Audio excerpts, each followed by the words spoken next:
ராஜாவிடம் ஒரு போர் யானை இருந்தது. அந்த யானை ராஜாவுக்கு போரில் பல வழிகளிலும் உதவி செய்து வந்தது. அந்த யானைக்கு வயதாகிவிட்டதால் ராஜா அதை போருக்கு அழைத்துச் செல்வதில்லை. அந்த யானை ஒருமுறை தண்ணீரை தேடி வரும் பொழுது அதன் கால் சேற்றில் மாட்டிக்கொண்டது. அதனால் எடுக்கவே முடியவில்லை. ராஜாவுக்கோ என்ன செய்வதென்றே தெரியவில்லை.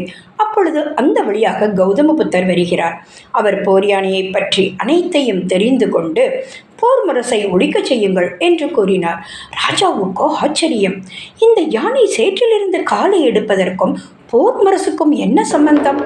இருப்பினும் கௌதம புத்தரின் அறிவுரைப்படி போர் முரசை ஒழிக்கச் செய்தார். போர் முரசு சத்தம் கேட்க கேட்க யானையிடத்தில் ஒரு உற்சாகம் தோன்றியது. அது உடனே சேற்றிலிருந்து தன்னுடைய காலை வெளியே எடுத்துவிட்டது. இதிலிருந்து என்ன தெரிகிறது? யானைக்கு உடல் பலம் இருந்தது, ஆனால் தேவையான உற்சாகம் இல்லாததால் அதனால் எடுக்க முடியவில்லை. உற்சாகம் கிடைத்ததும் அது தன்னுடைய காலை சேற்றிலிருந்து வெளியே எடுத்துவிட்டது.